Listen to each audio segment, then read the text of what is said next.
నమస్కారం, నేను గీతాంజలి. యంగర్ జనరేషన్లో హార్ట్ అటాక్స్, కార్డియాక్ అరెస్ట్లు ఈ మధ్య విపరీతంగా చూస్తున్నామండి. అసలు వీటికి కారణాలేంటి? రీసెంట్గా జరిగిన ఇష్యూ అయితే రాజేంద్ర ప్రసాద్ గారి కుమార్తె గాయత్రి గారు 38 సంవత్సరాలు అసలు ఆవిడ కార్డియాక్ అరెస్ట్తో చనిపోయారంటే నిజంగా చాలా బాధ అనిపించింది. చిన్న చిన్న పిల్లలు ఉన్నారు, అక్కడ దృశ్యం బాధ అనిపించినా ఒకసారి అసలు హెల్త్ ఇష్యూస్ మాట్లాడుకుంటే ఇంత చిన్న ఏజ్లో రావడం ఏంటి? హార్ట్ అటాక్స్ కావచ్చు, బీపీ, షుగర్ ఇలాంటివన్నీ కూడా 60 ఏళ్ల పైబడిన వాళ్ళకి అని ఒకప్పుడు చూసేవాళ్ళం. కానీ ఇప్పుడు అంతా కూడా యంగర్ జనరేషన్లో చూస్తున్నాం. ఇంకా చెప్పాలంటే 18-20 ఏళ్ల పిల్లల్లో కూడా ఇలా మనం చూడడానికి కారణాలేంటి? వీటి గురించి తెలుసుకుందాం. డిస్కస్ చేసేందుకు ప్రస్తుతం మనతో పాటు లైవ్ జాయిన్ అవుతున్నారు డాక్టర్ రవికాంత్ గారు, ఇంటర్వెన్షనల్ కార్డియాలజిస్ట్ వారు, యశోద హాస్పిటల్స్ నుంచి. వారితో మాట్లాడి ఫుల్ డీటెయిల్స్ తెలుసుకుందాం. డాక్టర్ రవికాంత్ గారు నమస్కారం అండి. ఈ టాపిక్ చాలా సార్లు మనం మాట్లాడుకోవడం జరిగిందండి. మీడియాలో యంగ్స్టర్స్ లో అటాక్, ఆడవాళ్ళలో హార్ట్ అటాక్ అని చాలా సార్లు జరిగింది. కానీ సార్ ఒక్కటే మాట అడగాలనుకున్నాను నేను. ఆడవాళ్ళలో హార్ట్ అటాక్ అనేది చాలా తక్కువగా, అరుదుగా వస్తుంది అనేది ఎప్పటి నుంచో వింటున్నమాట. కానీ ఈ మధ్య అది నిజం అనిపించింది కొన్ని చోట్ల చూస్తే. కానీ కొద్ది రోజుల క్రితం నుంచి చూస్తుంటే లేడీస్లో కూడా హార్ట్ అటాక్ అనేది వస్తుంది. అది కూడా చిన్న ఏజ్లో, బిఫోర్ 40s రావడం అనేది చాలా ఆశ్చర్యానికి గురి చేసింది నిన్నటి సంఘటన. గాయత్రి గారు అలా మరణించడం అనేది అసలు కారణాలు మాట్లాడదాం సార్, ఎందుకు వస్తుంది ఇలా అనేది. అంటే ఒక చిన్న క్లారిఫికేషన్ అండి. అంటే మీరు అన్నారు అది అరుదు కానీ కాదు అనేది కాదండి. అరుదు అంటే మేము చూస్తాం, మా సైడ్ నుంచి అయితే మీరు వేరే కార్డియాలజిస్ట్ అడిగినా కూడా అంటే లేదు రాదు అనే ప్రశ్న అసలు లేదనమాట. లో చూస్తూ ఉంటాం, అయితే తక్కువ మందికి చూస్తాం, అది ఒప్పుకోవాలి. తక్కువ మందికి చూడటం అనేది. నెక్స్ట్ మీరు కారణాలు అనేది అడిగారు, అంతే కదండి. కారణాల గురించి నేను చెప్పాలి అంటే కనుక most common reason, first and foremost common reason నేను చూసేది అయితే ఫ్యామిలీ హిస్టరీ అండి. అంటే జెనెటిక్ ప్రీడిస్పోజిషన్ అంటాం దీన్ని. జెనెటిక్ ప్రీడిస్పోజిషన్ అంటే రెండు రకాలు. ఒకటి స్వతహాగా మీ బాడీలో దేవుడిచ్చిన విధంగా, అంటే జీన్స్ అనేవి తేడాగా రావటం వల్ల మీరు ప్రోన్ ఉంటారు గుండెపోటుకి. సో ఇది పైనుంచి రావక్కర్లేదు, మీ దగ్గర నుంచే మొదలవచ్చు. సో దిస్ ఇస్ ఒకటి. రెండోది ఏంటంటే ఫ్యామిలీ హిస్టరీ. ఫ్యామిలీ హిస్టరీ అంటే స్ట్రాంగ్ గా కొంతమందిలో మేనమామలు, మేనత్తలు, పిన్ని, బాబాయిలు మీరు తీసుకున్నట్టయితే ఫస్ట్ కజిన్స్, వీళ్ళందరూ అరౌండ్ ఒక ఫ్యామిలీలో మీరు ఒక 4-5 30 ఏళ్ళు దాటగానే వీళ్ళందరూ గుండె ఎఫెక్ట్ అవ్వడం అనేది తెలుస్తూ ఉంటుంది, కనిపిస్తూ ఉంటుంది. సో ఈ పర్టికులర్ గ్రూప్ ఆఫ్ పీపుల్ చాలా జాగ్రత్తగా ఉండాలండి. అంటే వీళ్ళు గమనించాలి. అంటే ఇప్పుడు మన చుట్టాల్లో మీరు రిలేటివ్స్ లో తీసుకున్నట్టయితే ఫస్ట్ కజిన్స్, నేను చెప్పినట్టు first cousins, first degree relatives, second degree relatives, వీళ్ళందరిలో మీకు గుండెపోటు అతి త్వరగా రావడం, అంటే 50 ఏళ్ల కంటే తక్కువ వయసులో వచ్చి ఉంటే, నేను చెప్పినట్టు మేనమామలు, మేనత్తలు, పిన్నులు, బాబాయిలు, వాళ్ళ పిల్లలు, ఇది జరిగి ఉంటే వాళ్ళందరూ జాగ్రత్త వహించి ముందు నుంచి ప్రివెన్షన్ లోకి వెళ్ళాలి. ముందు నుంచి డాక్టర్ ని సంప్రదించడం, గుండె నిపుణులని అంటే హృద్రోగ నిపుణుల్ని కలవటం, ఆ తర్వాత వాళ్ళు చెప్పిన విధంగా జీవన శైలిలో మార్పులు తెచ్చుకోవటం, ముందు నుంచి జాగ్రత్త పడటం. ఏ జాగ్రత్త అంటే మనం బొమ్మలాగా, గాజు బొమ్మలాగా ఉండమని కాదు. ఆ జాగ్రత్త అనేది మనకి ఏమైనా ప్రీడిస్పోజింగ్ కండిషన్స్ ఉన్నాయా అంటే ఎలాగో దీన్ని తప్పించలేము, ఏది పైనుంచి సంక్రమించడం అనేది తప్పించలేం. కాబట్టి దీనికి కంట్రిబ్యూటింగ్ ఫ్యాక్టర్స్ లైక్ ధూమపానం, స్మోకింగ్ జోలికి వెళ్ళకపోవటం, ఆల్కహాల్ మితి మీద తాకపోవటం, కొలెస్ట్రాల్ ఉంటే ముందుగానే తెలుసుకొని దాన్ని అదుపులో పెట్టడం, మీరు రక్తపోటు ఉంటే దాన్ని కనిపెట్టి దాన్ని అదుపులో పెట్టడం, మధుమేహం, డయాబెటీస్ ఉంటే దాన్ని ముందే కనిపెట్టి అదుపులో పెట్టడం, ఇవన్నీ కూడా మీకు ప్రివెన్షన్, ప్రైమరీ ప్రివెన్షన్ అంటాం. అంటే వ్యాధి రాకముందు వీటన్నిటిని కనిపెట్టి దాన్ని అదుపులో పెడితే మన వ్యాధి పోస్ట్ పోన్ అవుతుంది. వచ్చే అవకాశం ఉన్నా కూడా అది ఈ రోజున దీన్ని ప్రైమరీ ప్రివెన్షన్ అంటాం. ఇక ప్రైమాడియల్ ప్రివెన్షన్ అని ఉంటుందండి. ప్రైమాడియల్ ప్రివెన్షన్ అంటే వీటికి ఏదైతే గుండెపోటుకి రిస్క్ ఫ్యాక్టర్స్ ఉంటాయో ఇప్పుడు నేను చెప్పినవన్నీ కూడా ఇవి రాకుండా చూసుకోవటం. ఇవి రాకుండా చూసుకోవడం ఎలాగా? ముందు నుంచి వ్యాయామం చేయటం, మన పొట్ట దగ్గర ఫ్యాట్ రాకుండా చూసుకోవటం, గుడ్ ఫిజికల్ యాక్టివిటీ మెయింటైన్ చేయటం, ఊబకాయం రాకుండా మెయిన్ గా ప్రయత్నం చేయటం, ఇవన్నీ కూడా చేసినట్టయితే మీరు డయాబెటీస్ రాకుండా పోస్ట్పోన్ చేయొచ్చు, బ్లడ్ ప్రెషర్ రాకుండా పోస్ట్పోన్ చేయొచ్చు. ఉప్పు తగ్గించి తింటాం, మీకు బ్లడ్ ప్రెషర్ లేకుండానే ఉప్పు తగ్గించి తింటాం, మీకు కొలెస్ట్రాల్ లేకుండానే కొలెస్ట్రాల్ సంబంధించిన డైట్ కానీ దానికి సంబంధించిన వేరే రకమైన అటువంటివి అన్ని అవాయిడ్ చేయటం. సో ఇవన్నీ చేసినట్టయితే మీకు కొలెస్ట్రాల్ రైజ్ అవ్వకుండా ఉంటుంది, రక్తపోటు రాకుండా ఉంటుంది, మధుమేహం అంటే డయాబెటీస్ రాకుండా ఉంటుంది. సో ఇవన్నీ రాకుండా ఉన్నాయంటే ఇవి కూడా పోస్ట్ పోన్ అవుతాయి. సో ఇది మన సైడ్ నుంచి చేయగలిగేవి. ఇవి not only for women, even for men ఇది వర్తిస్తుంది. అయితే విమెన్ కి ప్రత్యేకంగా వర్తించేది నా ఉద్దేశంలో ఒకటి నేను చూసింది, ఓసీ పిల్స్. పిల్స్ అనేవి ఎస్పెషల్లీ నేను చూసింది ఏమిటి అంటే చాలా మంది పోస్ట్ పోన్ అవ్వడానికి, మన గుళ్ళకి గోపురాలకి వెళ్ళినప్పుడు కానీ పార్టీలకు వెళ్ళినప్పుడు కానీ పోస్ట్ పోన్ అవ్వడానికి పిల్స్ వాడుతుంటారు. ఇవి కొంచెం జాగ్రత్త వహించాలి ఈ విషయంలో. అంటే వాడద్దు అని కాదు, వాడచ్చు. అంటే ఎంతవరకు డోసేజ్ అండి? అంటే ఇప్పుడు for example as a women నాకు అది తెలుసు కాబట్టి అడుగుతున్నాను. పీరియడ్ పోస్ట్ పోన్ చేయడానికి అని చెప్పి 5 days ఉందనుకోండి, 5 days మార్నింగ్ అండ్ ఈవినింగ్ ఇలా టాబ్లెట్స్ వేసుకుంటూ ఉంటారు. ఆర్ 3 days అని చెప్పి ఇలా ఒక 7 days వరకు, వీక్ డేస్ వరకు కూడా వాడే వాళ్ళు ఉంటారు. అసలు అలా యూజ్ చేయకూడదా? ఎన్ని రోజులు వాడాలి? అంటే ఈ సబ్జెక్ట్ నేను టచ్ చేయకూడదు అండి. ఇది actually gynaecologist, obstetrician and gynaecologist ఆ డిపార్ట్మెంట్ వాళ్ళు చెప్పిన విధంగా. ఇవన్నీ కూడా ఓవర్ ద కౌంటర్ మెడికేషన్ కాదండి. ఇండియాలో ప్రాబ్లం ఏంటి అంటే నువ్వు ఏ టాబ్లెట్ అయినా ఇచ్చేస్తారు, రెగ్యులేషన్ లేకుండా ఇస్తారు. తప్ప యాక్చువల్ గా మీకు ఏదైనా మందు మనకు సొంతంగా తీసుకున్నప్పుడు గూగుల్ చేసి ఇది ఓటీసీనా కాదా చూసుకోవాలి. ఓవర్ ద కౌంటర్ అయితేనే మీకు సొంతంగా తీసుకోవాలి, లేకపోతే మీరు డాక్టర్ సంప్రదించాలి, సరైన స్పెషలిస్ట్ సంప్రదించాలి. సో మీకు ఎన్ని రోజులు తీసుకోవాలి, ఏ విధంగా తీసుకోవాలి అనేది మీ గైనకాలజిస్ట్ పరిధిలో ఉండాలి. బట్ ఈ మెడిసిన్ అయితే ప్రాబ్లం అని అంటున్నారు. ఈ మెడిసిన్ తీసుకోవడం ప్రాబ్లం కాదండి. టైమింగ్ ఒకటి, ఎన్నాళ్ళు అనేది ఒకటి, మీకు రిస్క్ ఫ్యాక్టర్స్ ఉన్నాయా అనేది. అంటే కొంతమందికి రిస్క్ ఫ్యాక్టర్స్ ఉంటాయి. ఇప్పుడు నేను చెప్పినట్టు ఫ్యామిలీ హిస్టరీ ఉంది, వాళ్ళు తీసుకోవడం జాగ్రత్తగా ఉంటారు. వాళ్ళకి థ్రాంబోసిస్ వస్తుంది. నేను ఇలా మా దగ్గరకు వచ్చిన వాళ్ళు సంవత్సరంలో 2-3 ఉంటారండి. గుండెపోటు ఆల్మోస్ట్ ఎవ్రీ డే చూస్తాం గుండెపోటు అనేది. ప్రతి ఒక కార్డియాలజిస్ట్ నాకు తెలిసి అట్లీస్ట్ 3 days ఒక గుండెపోటు చూస్తాడు ఒక కార్డియాలజిస్ట్. ఇండియాలోనే కాదు, ఎక్కడైనా కూడా. ఇండియాలో కొంచెం ఎక్కువగా చూడొచ్చేమో, బట్ ఓవరాల్ గా. But when it comes to మనం మాట్లాడుకున్న ఈ ఓసీ పిల్స్ టాపిక్ అయితే గనక ఆ విధంగా వచ్చిన గుండెపోటు సంవత్సరానికి 1-2 చూస్తారు. సో అరుదే కానీ పాసిబిలిటీ ఉంది. సో మనకి అందుకని ఈ టాబ్లెట్లు వేసుకోవడం కూడా జాగ్రత్తగా ఉంటాం. సో దాని నుంచి కూడా గుండెపోటు వచ్చే అవకాశం ఉంటుంది, ఎస్పెషల్లీ బ్లాక్ లేకుండా క్లాట్ ఏర్పడుతుంది. సరే, ఒక మాట, చాలా ఇప్పుడు మీరు అన్నారు ఫ్యామిలీ హిస్టరీలో ఉంటే వస్తుందని. కొంతమంది మేము అబ్జర్వ్ చేశాం కదా, చాలా హెల్దీగా ఉంటారు, మంచి లైఫ్ స్టైల్తో మెయింటైన్ చేస్తూ ఉంటారు, జిమ్కి వెళ్తారు, ఎప్పటికప్పుడు ఎక్సర్సైజ్ చేయడం కానీ. అంత హెల్దీగా ఉన్న వాళ్ళల్లో కూడా కార్డియాక్ అరెస్ట్ చూస్తాం. మరి దానికి రీజన్స్ ఏముంటాయండి? కార్డియాక్ అరెస్ట్ కాదు, కార్డియాక్ అరెస్ట్ వేరు, గుండెపోటు వేరండి. జస్ట్ హార్ట్ అటాక్ వేరు, కార్డియాక్ అరెస్ట్ వేరు. కార్డియాక్ అరెస్ట్ అనేది గుండెపోటు రాకుండా కూడా రావచ్చు వేరే కారణాల వల్ల. వేరాజ్ గుండెపోటులో కార్డియాక్ అరెస్ట్ రావచ్చు, గుండెపోటు లేకుండా కూడా కార్డియాక్ అరెస్ట్ రావచ్చు. కార్డియాక్ అరెస్ట్ అంటే ఎండ్ స్టేజ్, అంటే చనిపోయే ముందు జరిగే గుండె ఆగిపోవడాన్ని అరెస్ట్ అంటాం. గుండెపోటు అంటే వాడికి అరెస్ట్ రావక్కర్లే. గుండెపోటు వచ్చి మన దగ్గరకు వచ్చినప్పుడు మనం చాలా మంది మంచిగా అవుతారు. 100లో 97 మంది మన దగ్గరకు వచ్చిన వాళ్ళు మంచిగా అవుతారు. 100లో 3 మనకి దక్కకుండా పోతారు. జనరల్ గా డూ వెల్, సరైన సమయానికి వచ్చిన, సరైన పద్ధతిలో వచ్చిన. సో అయితే మీరు అడిగిన ప్రశ్న కార్డియాక్ అరెస్ట్ కదా, అన్ని బాగుంటాయి. సో ఇదేమి ఒక ఇంపార్టెంట్ పాయింట్ నేను చెప్పాలనుకున్నది, ఇందాక ఇవన్నిటిని రిస్క్ ఫ్యాక్టర్స్ అంటాం, కారణాలు కావు. మనం మాట్లాడుకునేవన్నీ కూడా ఏవి, రక్తపోటు, మధుమేహం, హై కొలెస్ట్రాల్, వ్యాయామం లేకపోవటం, ఊబకాయం, పొట్ట చుట్టూరా ఫ్యాట్, ఇవన్నీ కూడా మగవాళ్ళ అయి ఉండటం, వయసు పైబడటం, ఇవన్నీ రిస్క్ ఫ్యాక్టర్స్ అంటాం. రూల్ అంటే కారణాలు కావు. లైక్ ఫర్ ఎగ్జాంపుల్ మీరు సైనైడ్ తీసుకున్నారనుకోండి, సైనైడ్ కారణం అండి మనిషి చనిపోవడానికి. సైనైడ్ తీసుకుంటే చనిపోతారు. ఇవన్నీ కారణాలు కావు, రిస్క్ ఫ్యాక్టర్స్. సో ఇవి ఉన్న వాళ్ళలో అవకాశం ఎక్కువ, ఇవి లేని వాళ్ళలో అవకాశం తక్కువ, అంతేగాని రాదు కాదు.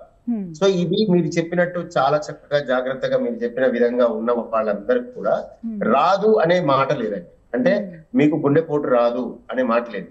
అంటే అది అమృతం కాదు, అది అంటే రెసిస్టెంట్ కాదు, అంటే కానీ మీ అవకాశం తగ్గిపోద్ది. అంటే మీ చేతిలో ఉన్నది ఏం చేయాలి అనుకున్నప్పుడు ఇవన్నీ కూడా తగ్గించుకోవడం చేయాలి. అలా చేసిన విధంగా అలా చేసినట్టయితే కనుక మీ ప్రాబబిలిటీ తగ్గిపోతుంది, అవకాశం తగ్గిపోతుంది. డిఫరెన్స్ వైజ్ గా మాట్లాడుకుంటే కార్డియాక్ అరెస్ట్ అయ్యే ముందు సిమ్టమ్స్ ఏమైనా తెలుస్తాయా సార్? ఇప్పుడు కార్డియాక్ అరెస్ట్ అవబోతోంది, ఇంకా హార్ట్ ఆగిపోయే పరిస్థితి ఉంది అన్నప్పుడు ముందుగా ఎలాంటి సిమ్టమ్స్ తెలుస్తాయి? వాటి బట్టి ఏమన్నా గమనించొచ్చా? లేదండి, యాక్చువల్ గా అరెస్ట్ అనేది ఎండ్ స్టేజ్. అంటే అది అంటే అది రాకుండా ఉండటానికి కార్డియాక్ అరెస్ట్ అనేది వ్యాధి కాదు, మోడ్ ఆఫ్ డెత్. అంటే ఏ విధంగా చనిపోతున్నాడని. అంటే ఊపిరి ఆగిపోయి చనిపోతే రెస్పిరేటరీ అరెస్ట్ అంటాం. బ్రెయిన్ డ్యామేజ్ అయ్యి చనిపోతేనేమో బ్రెయిన్ డెత్ అంటాం. మనిషి గుండె కొట్టుకుంటూ ఉంటుంది, రెస్పిరేటరీ అవి తక్కువ అరుదు. కార్డియాక్ అరెస్ట్ అంటే గుండె ఆగిపోతుంది, కార్డియో రెస్పిరేటరీ అరెస్ట్ అంటే రెండు ఆగిపోతాయి. సో ఇది రకరకాల వ్యాధుల్లో ఇది జరగచ్చు. అంటే మీకు ఫర్ ఎగ్జాంపుల్ మీరు టైఫాయిడ్ ఫీవర్, కోవిడ్ ఫీవర్, లేకపోతే బ్రాంకెల్ asthma, COPD chronic obstructive pulmonary disease, pneumonia, ఇట్లా మలేరియా, ఇక రకరకాల వ్యాధులు అన్నిట్లో కూడా గుండె ఆగిపోవటం అనేది జరగచ్చు. సో అది చనిపోయే విధానం. సో ముందు తెలుస్తుందా అనేది, ఇప్పుడు సిక్ పేషెంట్స్ అంటే హాస్పిటల్లో ఉంటారు, డాక్టర్లు చూస్తూ ఉంటారు, ప్రివెంట్ చేయడానికి ప్రయత్నం చేస్తారు, కారణం ఏదో దాన్ని తీసేస్తారు. కొంతమందికి మాత్రం సడన్ కార్డియాక్ డెత్ అని ఒకటి ఉంటుందండి. దాన్ని కార్డియాక్ అరెస్ట్ తెలియకుండా రావు. అంటే తెలియకుండా అంటే నా ఉద్దేశం అన్ని బాగుండి, మీరు ఇందాక చెప్పారు అన్ని బాగుండి, ఏ విధంగా ఏ ప్రాబ్లం లేకుండా, ఏ బాధరాబందీ లేకుండా ఉన్నట్టుండి మనకి నిన్న బాగున్నాడండి, ఏ లక్షణం లేదు, ఏ డాక్టర్ దగ్గరికి పోలేదు, ఏం జరగలేదు, ఏ బాధ లేదు, బాధరాబందీ లేదు, డాక్టర్ దగ్గర కూడా పోలేదు, ఈయన టక్కని మనకి ఉండకుండా పోయాడని న్యూస్ వచ్చింది అనుకోండి, దాన్ని కార్డియాక్ అరెస్ట్ అంటారు. సో ఇది సడన్ కార్డియాక్ డెత్ అంటారు కూడా, SCD అంటారు. ఎలాంటి సిమ్టమ్స్ గానీ ఎలాంటివి ఏమి ఉండవు. సో సిమ్టమ్స్ ఉండవు, కానీ ఎవరెవరు దీనికి ప్రోన్ అంటే ఎవరికి ఇది జరగచ్చు అదే తెలవాలి అంటే సేమ్ థింగ్. కొన్ని వ్యాధులు సైలెంట్ గా ఉంటాయి. ఒకటి ఈ గుండెపోటు వచ్చే జబ్బు ఏదైతే ఉందో, అంటే గుండె రక్తనాళాలు దమనంలో కూడిక ఏర్పడటం, కరోనరీ ఆర్టరీ డిసీజ్ అంటారు. ఈ కరోనరీ ఆర్టరీ డిసీజ్ కూడా సైలెంట్ గా ఉంటుంది కొంతమందికి. అంటే ఉప్పెన వచ్చే ముందు అన్ని ఉండి ఉప్పెన టక్కని రావడం, లేదా వోల్కెనో ఒక మంచి ఎగ్జాంపుల్. అంటే అగ్నిపర్వతం బద్దలయ్యే ముందు చెట్లు ఉంటాయి, చేవలు ఉంటాయి, కొండ పెద్దగా ఉంటుంది. వీళ్ళల్లో అది అంటే ఆ కొండ నేను చెప్పినట్టు అన్ని విధాలా అన్ని రకాల తిరుమల కొండ ఎలా ఉంటుందో అలానే ఉంటుంది అగ్నిపర్వతం కూడా, బద్దలు కాకుండా. ఒక్కసారి బద్దలు అయ్యాక కానీ మీకు తెలియదు, కానీ మెటీరియాలజిస్ట్ వీళ్ళు ఉన్నారనుకోండి పట్టేస్తారు కదా, ఈ వోల్కెనో ఇది పగిలే అవకాశం ఉందని. ఆ విధంగా ఈ పీపుల్ ఎవరైతే రిస్క్ లో ఉన్నారో తెలుసుకోవడానికి నేను చెప్పినట్టు ఫ్యామిలీ హిస్టరీ, ఏమైనా రిస్క్ ఫ్యాక్టర్స్ ఉన్నప్పుడు డాక్టర్ ని సంప్రదించి నా రిస్క్ ఎంత అని చెప్తే డాక్టర్ ఎక్స్పర్ట్ చూసి క్యాలిక్యులేట్ చేస్తాడు నీ రిస్క్ ఎంత. వాళ్ళు జాగ్రత్తగా ఉండాలి. పై ఫ్యామిలీలో పైన సడన్ కార్డియాక్ డెత్ వచ్చిన వాళ్ళు నెక్స్ట్ జనరేషన్ వాళ్ళు చూపించుకుంటే కొన్ని జబ్బులు బయటపడతాయి. ఆ ఛాన్సెస్ ఉన్నాయి ఫ్యామిలీలో ఒకవేళ ఉంటే గనుక. అయితే గుండెపోటు గురించి, హృద్రోగాల గురించి మాట్లాడుకుంటే సార్, హార్ట్ అటాక్ రాబోతుందని చెప్పి వాటికి ఏమైనా సిమ్టమ్స్ తెలుస్తాయా ముందుగా? ఎందుకంటే ఇప్పటి రీజన్ కూడానండి, గాయత్రి గారు ఎవరైతే చనిపోయారో అసిడిటీ ప్రాబ్లం వచ్చింది, అందుకే నైట్ హుటాహుటిన హాస్పిటల్ కి తీసుకువెళ్లారు అని చెప్తూ ఉన్నారు. కామన్ గా అనుకునేది ఇదే కదా సార్, చాలా మంది అసిడిటీ అనుకుంటారు, తర్వాత జరిగేది మాత్రం చాలా బాధాకరమైన విషయం. హార్ట్ అటాక్ కి లీడ్ చేస్తుంది.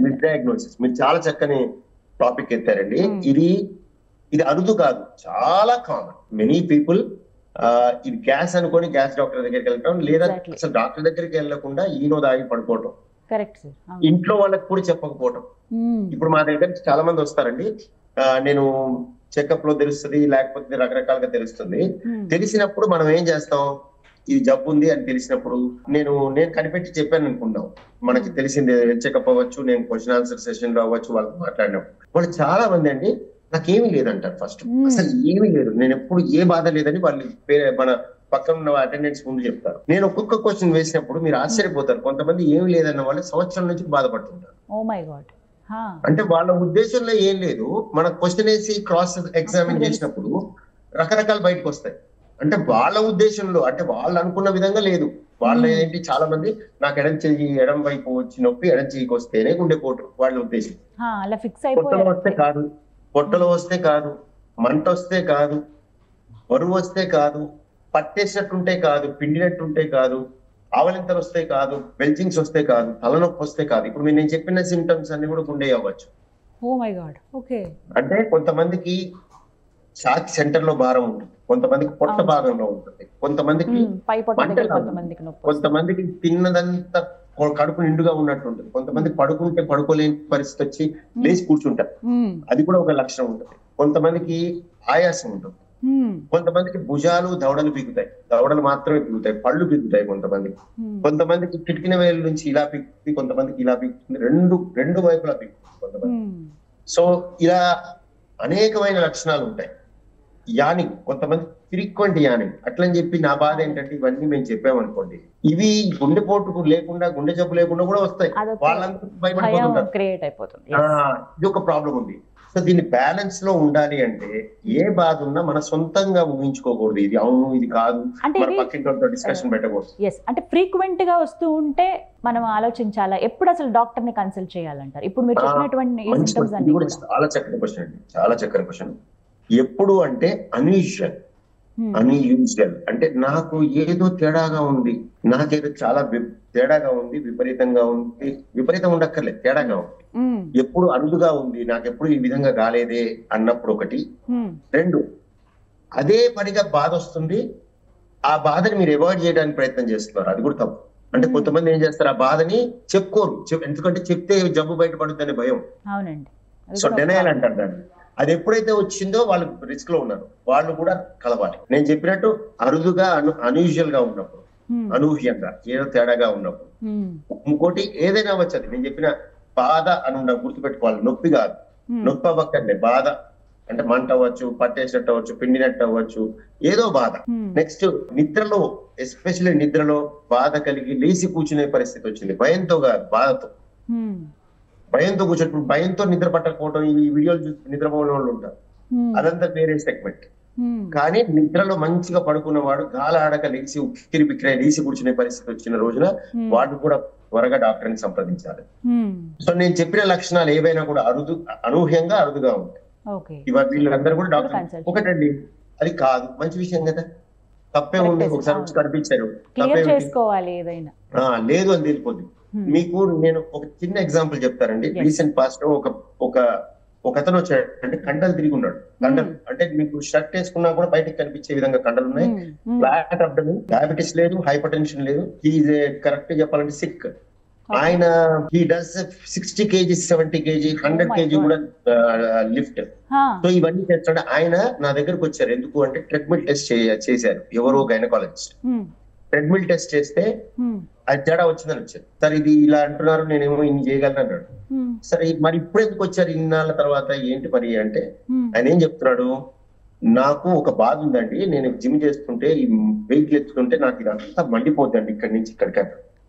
ఎన్నాళ్ళ నుంచి అన్నాడు, 7 నెలల నుంచి. 7 నెలలు, రోజులు కాదు. మరి ఏంటి మరి ఇది చూపించుకోవాలి కదా అంటే వెయిట్ తగ్గించేస్తే సెట్ అయిపోతుంది. 70 kg బదులు 50 kg చేస్తే తగ్గిపోయిందంటే మంచిగా ఉంది. మరి ఇప్పుడు ఏంటి అంటే 10 రోజుల నుంచి కారు తుడిచినా వస్తుంది అన్నాడు.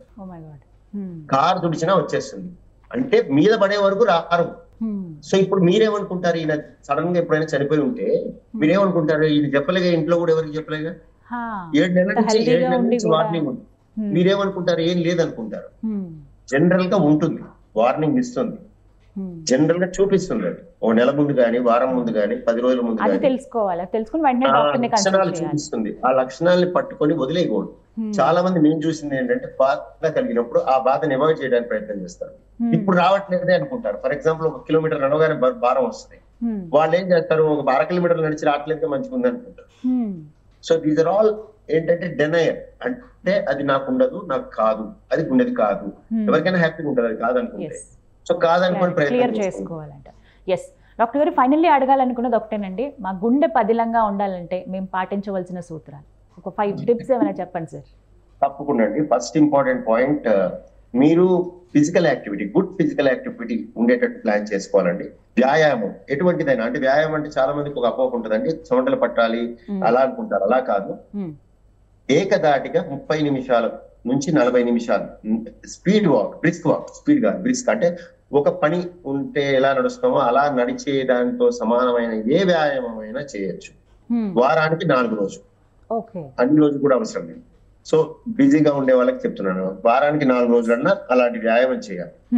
2, కొలెస్ట్రాల్ అధికంగా ఉండే ఫుడ్ తగ్గించాలి. ఈ ఫుడ్ మరీ సూక్ష్మంగా చూడాల్సిన అవసరం లేదండి. కొంతమంది నేను మటన్ లో ఫ్యాట్ ఎక్కువ ఉంది అంటే తినేసి భయపడిపోతుంటారు, ఏదో జరిగిపోతారు. ఇవన్నీ లాంగ్ టర్మ్ ప్రాజెక్ట్, 10 ఏళ్ల తపస్సులా. మీరు తగ్గించి తినాలి, మితిమీరి తినకూడదు. ఎప్పుడో ఒకసారి తింటే ప్రమాదం కాదు. కొలెస్ట్రాల్ ఉన్న ఫుడ్స్ అన్ని తగ్గించాలి. చీజ్ గానీ, ఆయిల్ గానీ, అండ్ ఏ ఆయిల్ అనేది కూడా చాలా మందికి అపోహ ఉంటుంది. సన్ఫ్లవర్, సాఫ్లవర్, ప్లాంట్ ఆయిల్స్ తీసుకోవచ్చు. ఇంకోటి convenience of the house wife, ఎవరైతే చేస్తున్నారో కన్వీనియన్స్ ఆఫ్ హౌస్ వైఫ్ చాలా ఇంపార్టెంట్ అండి. హౌస్ వైఫ్ కన్వీనియన్స్ అంటే వాళ్ళకి అంటే వాళ్ళకి అనుకూలంగా ఉండాలి. మన ఇష్టం వచ్చినట్టు ఇప్పుడు ఆలివ్ ఆయిల్ తో చేయమంటే చేయలేదు. సో అది కూడా చూసుకోవాలి. ఇంకోటి ఒక మనిషికి 1 లీటర్ కంటే తక్కువ ఉండాలి నెలకి కన్సంప్షన్. ఆ విధంగా ప్లాన్ చేసుకోవాలి. నెక్స్ట్, ధూమపానం జోలికి వెళ్ళకూడదు. Smoking, any kind of passive smoking, tobacco, sniffing, Pan Parag, zarda, whatever kind of tobacco ఉండకూడదు. జీరో, అస్సలు కూడా. అంటే తగ్గిస్తున్నాననే మాట్లేదు, జీరో. నెక్స్ట్, ఆల్కహాల్ మితి మీద తీసుకోకూడదు, లిమిట్ లో ఉండాలి. తీసుకోకపోవడం మంచిది, తీసుకునే వాళ్ళైతేనేమో లిమిట్ చేయాలి.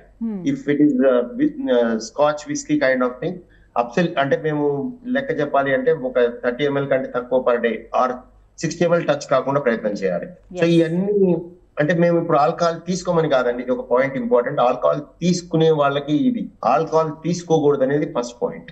అండ్ స్మోకింగ్ మాత్రం జీరో నేను చెప్పినట్టు. నెక్స్ట్, రక్తపోటు, బ్లడ్ ప్రెషర్ ఉంటే కనుక దాన్ని అదుపులో పెట్టుకోవడం. రక్తపోటు మీద చాలా అపోహలు ఉన్నాయి, అది వేరే టాపిక్. కానీ అది అంటే చాలా మంది కోపం ఉంటేనే బీపీ అనుకుంటారు. అలా కాదు, ప్రశాంతంగా ఉండేవాడికి కూడా బీపీ ఉంటుంది.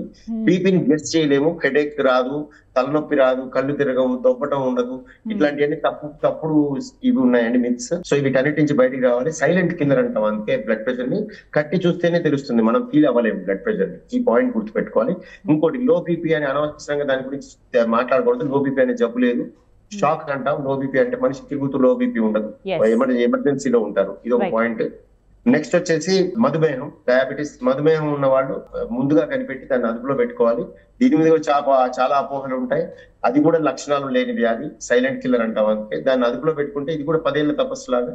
ఈ రోజున మీరు దీన్ని అదుపులో పెట్టుకున్నట్టయితే ఆ ఏళ్ల తరబడి అదుపులో ఉన్నందుకు మీ జబ్బు పోస్ట్పోన్ అవుతుంది. సో ఇంకా సెంట్రల్ ఒబెసిటీ, ఊబకాయం. ఏ విధమైన ఊబకాయం అయినా కూడా కొంచెం రిస్క్ ఎక్కువ. సెంట్రల్ ఒబెసిటీ కంపారిటివ్ గా ఎక్కువ. ఇవన్నీ మన చేతిలో ఉన్నాయి. నాన్ మాడిఫైబుల్ రిస్క్ ఫ్యాక్టర్స్ అంటాం. మన చేతిలో లేని అంటే వయసు పెరగటం, మీరు తెల్ల జుట్టుకి రంగేసుకోవచ్చు, మీరు యంగ్ గా కనిపించే ప్రయత్నం అన్ని చేయొచ్చు. ఎన్ని చేసినా కూడా మీ వయసు పెరిగే కొద్దీ రిస్క్ పెరుగుతుంది. Next, males compare to females ఎక్కువగా ఉంటుంది గుండెపోటు రిస్క్. సో ఇవన్నీ కూడా కారణాలు. రిస్క్ ఫ్యాక్టర్స్ ఇవి. అండ్ అలాగే మీరు చెప్పినటువంటి టిప్స్ పాటిస్తే డెఫినెట్గా హార్ట్ అనేది పదిలంగా ఉంటుంది.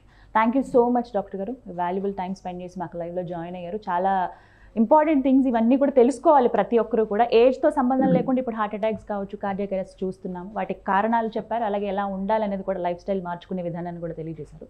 థ్యాంక్ యూ డాక్టర్ గారు, నమస్కారం అండి. నమస్తే. సో విన్నారు కదా, మన గుండె పదిలంగా ఉండాలంటే కొన్ని టిప్స్, కొన్ని సూత్రాలు మనం పాటించాలి. ఫ్యామిలీ హిస్టరీలో కనుక ఉంటే వెంటనే డాక్టర్ని కన్సల్ట్ చేయండి. ఏమైనా సిమ్టమ్స్ మీకు తెలుస్తున్నాయంటే కనుక ముందుగా సొంత వైద్యం కాకుండా డాక్టర్ని కన్సల్ట్ చేస్తే అసలు అవునా కాదా అనే విషయం తెలిసిపోతే ఫస్ట్ రిలాక్స్ అవ్వచ్చు. ఒకవేళ మనకు ఆ రిస్క్ ఉందంటే కనుక దానికి తగ్గట్టుగా మెడిసిన్ వాడడం ఏమైనా చేస్తే మనం మంచి హెల్దీ లైఫ్ స్టైల్ మెయింటైన్ చేస్తే హ్యాపీగా లైఫ్ని లీడ్ చేయొచ్చు. ఇది వాళ్ళ వీడియో. నమస్కారం.